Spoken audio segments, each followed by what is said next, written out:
Going to set you down right there because it's rather tricky to do this with one hand. Now I've found the best way to get this in is to actually tilt the bottle on its side a bit like this, and using the funnel to actually run it down the side, because you will get a lot of foaming happening. That's inevitable. There's nothing you can really do about that.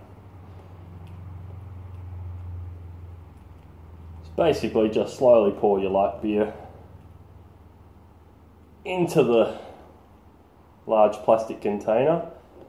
It doesn't need to be a pressure capable container, so you don't need specifically to use an old Coke bottle or Pepsi bottle if that's your drink of choice. And you certainly don't need to use any other special type of bottle. But just continue pouring the bottles of beer in one by one, slowly if possible. Because the slower you pour them in, the less head you will form inside your big container. Now, the one important thing to note is that you most certainly should use a plastic bottle. Don't use glass. The last thing you want is broken glass bottles in your freezer. I assure you, your significant other will not appreciate that at all.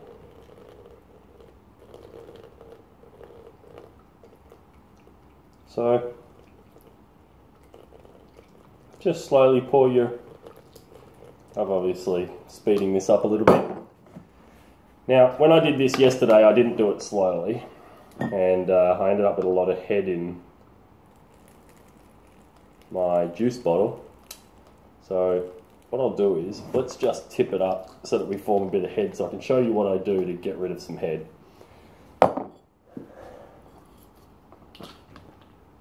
So there we go.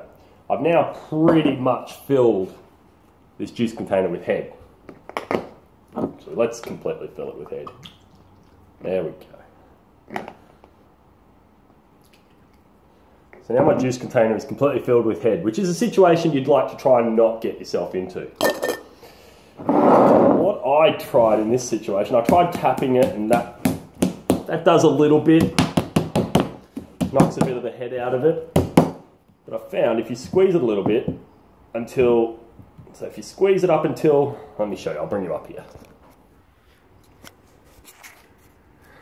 So if you squeeze it until the head gets to the top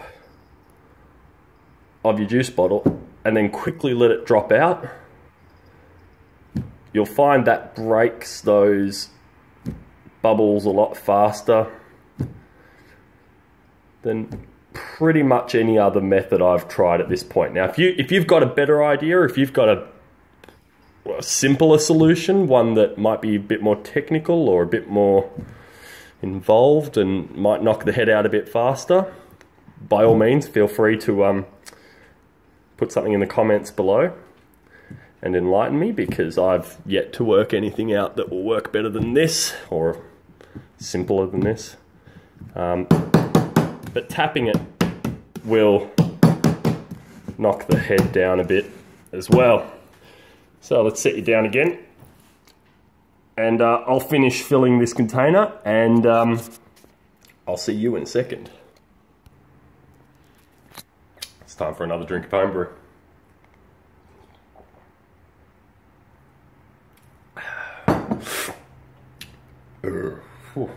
Excuse me.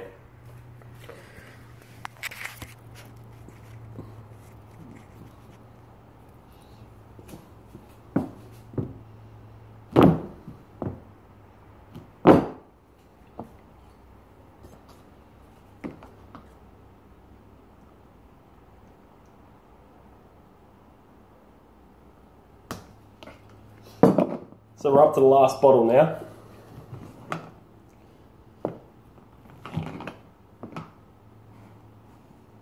Now you'll find your own method for how to do this. I would suggest that if you could attach a bit of hose to the bottom of your funnel and fill from the bottom in the same way that you would when racking your beer or wine or spirits, to not introduce oxygen into the system, that would probably work a lot better than the method I'm using here. But for my purposes, this works well enough and does not require any additional equipment other than a funnel and the bottle you're using. Now I've just realised that I reckon I could probably fit one more bottle in there. I put 6 in the one behind me and left a lot of headspace, and even after freezing there was still a lot of deformation of the bottle. So give me a sec, I'm going to go fetch one more bottle of light beer and tip it in here. I'll be back.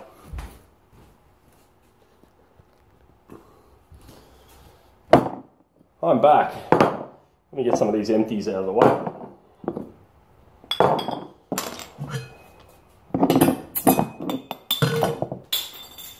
Oops. Alright, oh, it's a boy. God, please. Let's get this last bottle in.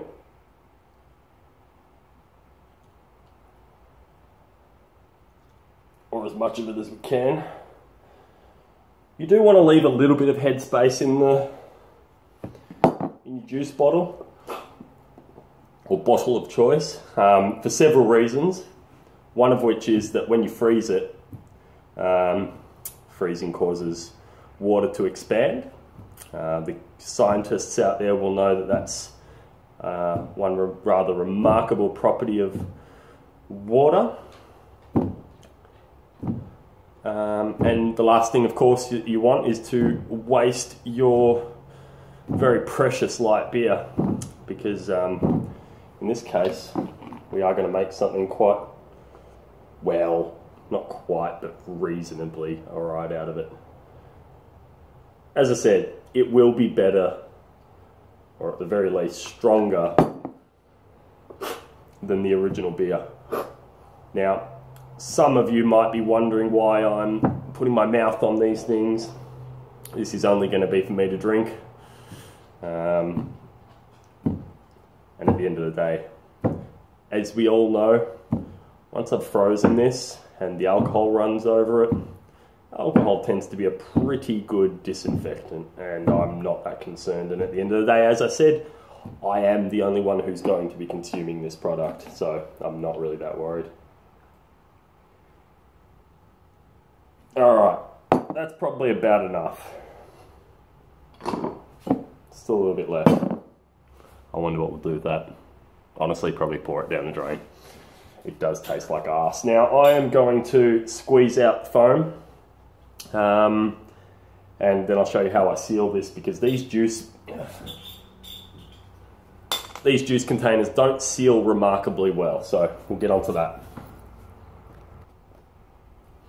Rightio, so as you can see, I've squeezed the head out of this and wiped the container down a little bit with some paper towel. Now, go to your kitchen cupboard, grab some cling wrap, Glad wrap, saran wrap, whatever you might call it in your part of the world. And I just put it over the cap. I then get my juice bottle cap, the one that came with the container, put it on lightly and squeeze the air out. This is important because if you don't, you will get an explosion in your freezer. You may be lucky and not get an explosion, but let's face it, the risk is too high to risk. And there we go, we have a seal. So now, we take this juice bottle full of our shitty light beer, we walk over to our freezer, and we put it in the freezer. There we go, in the freezer. Now, if your freezer has a control, set it as high as you possibly can, or as cold as you possibly can. There's a good reason for this. The colder you get it, obviously the more alcohol you will extract. Now over here, as you can see, you know what? Before we get to that, let's have a quick homebrew break. Cheers.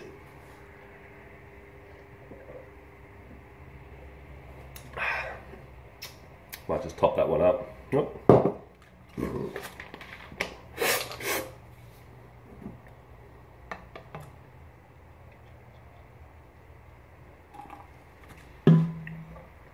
Cheers.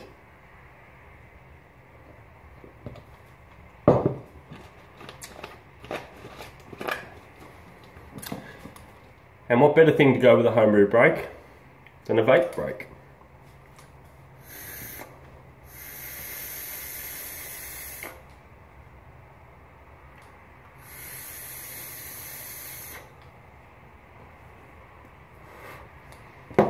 Alright, now that I've fogged the place up, let's get on to the next step. 24 hours later, you have a frozen block of, not apple and pear juice, you have a frozen block of your crappy light beer. And what you do is open it up, tip it upside down. In this case, I've put it into a Pyrex mixing jug, measuring jug, and just let it slowly drain out. Now, I'm using the funnel because I don't want this jug to be sitting in my final material. So, now it hasn't quite finished yet, obviously, because as you can see, there's still some colour in there. But let's turn it back up the right way. Let's have a taste.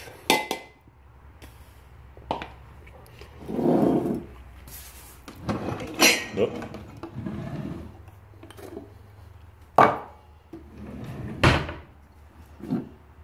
As you can see, we have a slightly thick-ish substance here. It doesn't smell like the beer. It is quite thick, and I must say, it's also quite cold.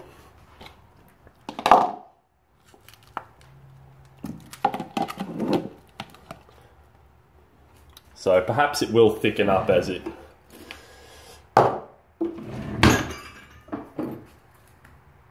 let's compare it as well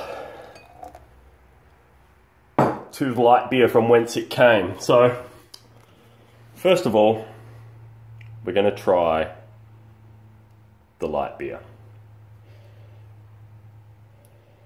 It smells a little bit hoppy. It smells a little bit malty. It mostly smells crap. Now it is warm because it did come out of my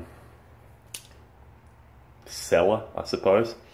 When I say warm, it's around the 17-degree mark because I do have a heater in there keeping my fermenters warm, and I'll show you those in another video. But, you know, it's light beer. Now on the other hand, we have this delightful substance, which, as you can see in colour alone, it's at least several orders of magnitude darker than the original substance. It also has a much thicker and more defined head. It still smells crap, but it smells about as hoppy. Maybe a slightly bit more malty, I would say. But the important thing is the taste. Well, it definitely tastes more alcoholic. It also smells more alcoholic.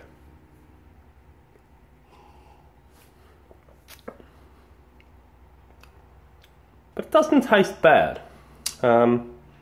It's got a more caramel-y flavour than the original product. Now look, I'm not saying you're going to make a silk purse out of the sow's ear here, but you are going to end up with something that, at the very least, it does taste better than the original product. And it's certainly more alcoholic than the original product. And let's face it, at the end of the day, when you're starting off with light beer, 2.5%, well, let's face it, who the hell wants to be drinking that? So, if you have a large quantity of light beer, and actually, you know what? I'm going to take you and show you how much light beer I have left. So obviously at this point you know that I've put in 7 into the batch that I've just put into the freezer. I've put 6 into the batch that's currently freeze concentrating. Let me take you into my cellar, I suppose. It's not under the house, although I do have a cellar under the house, and show you just how much I have left.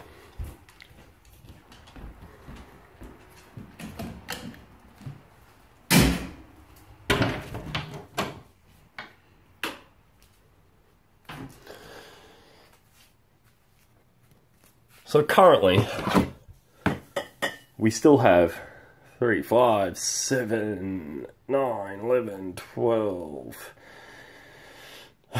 19, 20 bottles of the crap left. I think there's a couple of bottles in the fridge as well.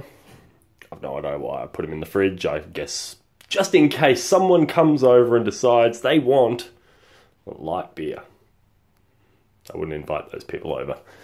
So we'll get onto the fermenters that are over there in another video, but that's my video, and that's my story of how to make a concentrated beer product out of a, let's face it, pretty crappy light beer. I hope you've enjoyed, and I hope you learned something. Subscribe, like, comment, tell me what I did wrong, tell me what I should do better.